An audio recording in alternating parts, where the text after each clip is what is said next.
Primetime with Isaac and Suke on 1080 The Fan. Chestnuts roasting on an open fire. Love Christmas music. Love this specific song. Very underrated. I'm anti. Are you anti-Christmas music in general? I got one Christmas song I vibe with, and everything else I'm kind of like, meh. Wow. This is one of the best ever, bro. That is... It's the same song by like 3 different people singing it. It's the same thing. Give me dreidel, dreidel. Clearly you were not listening to Primetime yesterday when we did the Creed higher version of Rudolph the Red-Nosed Reindeer. That's funny. Well, okay, so maybe there's 2. And the one Christmas song, I'm ashamed. I know I shouldn't like it as a man. As a 27-year-old man, I should not like Justin Bieber's Mistletoe. But That's every your one? time it No. comes on, Get the I'm hell out. all about it. Yesterday at the Winter Hawk game, William. I stuffed the ballot box to vote for Mistletoe by Justin Bieber over stupid Mariah is wrong Carey. with you? It's a great song, and it's an original, Okay. and he's awesome. I won't say that you can't like that song, but for that to be the only Christmas song you like, and for you to want to stuff the ballot box over it, It's my better than God, Mariah Warner. Carey. The other one was like Rudolph by Harry Connick Jr. I don't want to hear Great. that. That's No, amazing. It's the same song. It sucks. We will not be playing Mistletoe by Jay Biebs on this show. It's a We might have great- to at some point. It's a great Christmas song, and it's the only one I can sing. No, I'm wrong. Dropkick Murphys Christmas song too. Wow. That's because that's Isaac Ropp. Isaac Ropp put me onto that one. We are gonna have. I am a fine The other one fan. I heard. My stepdad sent me this the other day. There's a metal death rock screaming version of "You're a Mean One, Mr. Grinch." Oh, God. that probably doesn't need to be played on this air. Although what I did like is rapper Tyler the Creator did a cover of the "You're a Mean One, Mr. Grinch" for an animated movie that my kid loves, and now that Tyler the Creator Christmas song is in heavy rotation for our family.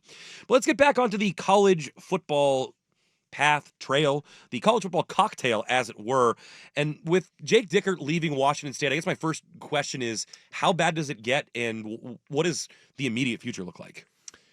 I don't know that this really changes your immediate future. Like every year that you're good, you're gonna get pillaged. Teams are gonna come in and grab your best players. It's happened. Would you Look expect at them your to two- be as good as they were this year next year? Or do you think there's a drop-off coming? No, but I think they were lucky to be good this year. Okay, I Like, think that's fair. How lucky were you that you went from Cam Ward, a relatively nobody, to John Mateer, a relatively nobody? Yeah, that's some pretty good fortune. And you were able to turn them into something. So maybe then your argument is, well, Dickert, offensive mind, kind of helping with that, helping build that. Okay. Like, you're lucky to have found those guys, and you lost your OC. Your OC, who had been such an integral part of the last 2 years in turning Cam Ward into a Heisman candidate and turning Mateer into one of the best non-Power 4 quarterbacks in the country, to the point where Oklahoma offered him, the rumors, somewhere between $3 to $3.5 million. Was Dickert going to come in and be able to do that a third time? No, I don't think that he was going to be able to. hard to imagine.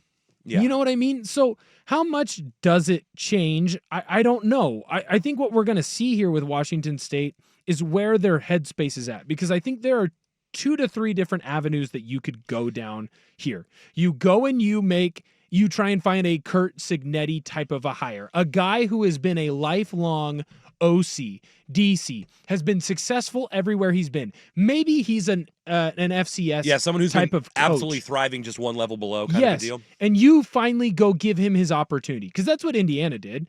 Like, the reason Signetti is at Indiana isn't because Indiana had a ton of money. They decided to give him a ton of money after he had success.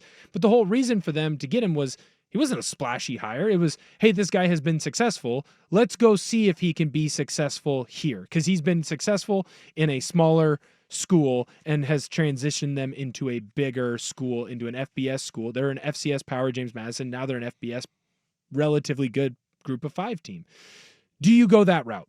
Do you go and get the hotshot OCDC? Do you get the young guy? Do you go and grab the UNLV offensive coordinator who's now the head coach over at Sac State? But do you go and try and find a guy like that who seems to be innovative, that go-go type of an offense? You go and grab a guy who's running a defense that is stopping teams at, group of 5, smaller Power 4 level.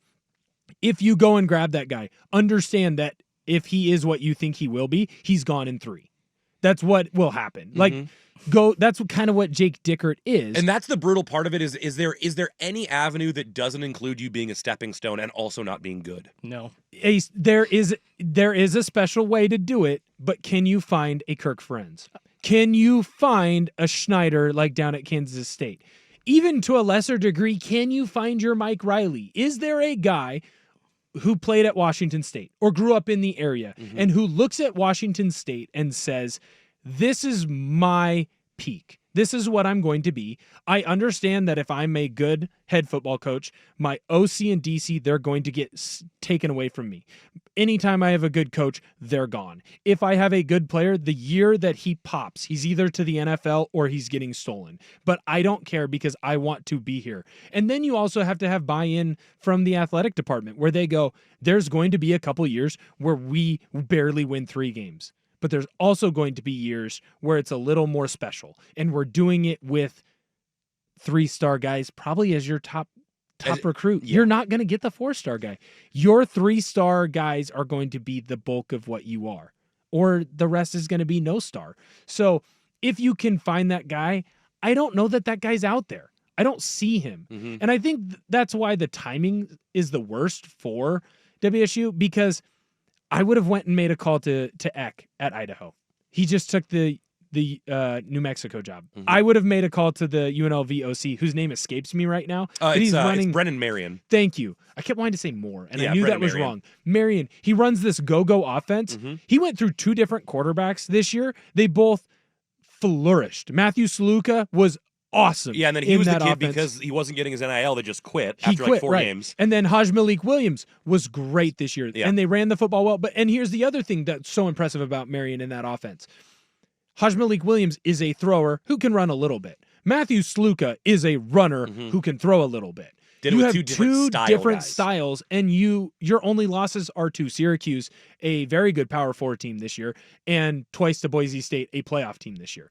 So can you find that next up-and-coming guy? And if you do, just understand he's gone in 3. Yeah, I'm not even sure. You asked the question a little bit, Will, is if there's even somebody out there like that, or if Washington State's going to have to do something just like the Beavers did and basically give it to, a legacy guy like you're talking about Washington State trying to find, but not like the legacy guy that was thought of as an up-and-coming head coach. Trent Bray was gifted the job. I'm sure he's a great guy, but he was not ready to be a head coach at the D1 level, and you're seeing why Jake Dickert left. Guys, going forward, even when they're able to put $1 million offer forward for their quarterback and try to keep him, you really have no avenues to success like you do in the ACC. And unfortunately, it sounds like the Pac-12, even with, becoming Mountain West 2.0, adding all these schools, what this tells me, unfortunately, about the future of the Pac-12 is that they're not going to have that same Power 5 power that all these other conferences have in the college football playoff. And once Dickert got that confirmation,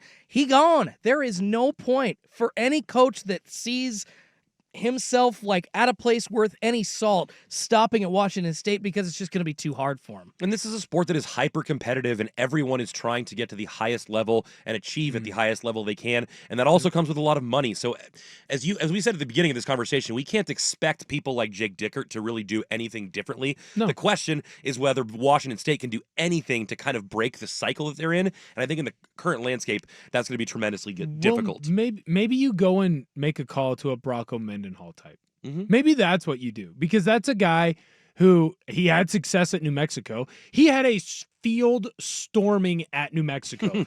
There were like 10 fans there. The only people watching that game were me and the guys who are working for that TV station. But they were good last year. They were fun to watch. New Mexico, they couldn't play defense, but they could play offense. And they won more than they were supposed to. They went over their win total. And Bronco Mendenhall is the type of guy who bounces around in a lot of those smaller spots. Yeah. So is that the type of person that you can go in and find? Because that is an avenue where you could maybe get a guy who's willing to stay there for longer than you would expect. There's really 3 avenues that you can go down. And your best case scenario on all of them, it's pretty bleak. But can you find your version of a Chris Peterson? Can you find that person who is willing to stay at WSU because that's as high as they want to go? Like, UNLV got Dan Mullen. I think UNLV might be a better spot right now than WSU, especially with all the money that seems to be getting thrown UNLV's way for the possibility of them moving up into better conferences. But if UNLV can go find a guy like a Dan Mullen who had success at smaller schools, Mississippi State, right? And then he went to a bigger school, had a bunch of cooks in the kitchen. He was great, had a year where he wasn't great, and then he got canned and is like, I don't want to deal with that anymore. I want more power. I want more control, and I don't want to deal with as many cooks in the kitchen. Can you find a guy like that? And can you shell out that money? Mike Leach was kind of that guy. So you've done it once before. Who fits that mold that you can go and get? It's a very narrow mold, but I think that's your best case scenario for winning. Let's shift gears to the college football playoff. ESPN put out an interesting list this morning, and if you know this program, you know we love our lists. The top 50 players in the college football playoff, or at least the most interesting 50 players in the college football playoff. How many Ducks on that list, and how many do you agree with? We'll get to that coming up next. Primetime and SOB edition right here on 1080 The Fan. The Fan is live on YouTube, Twitch, and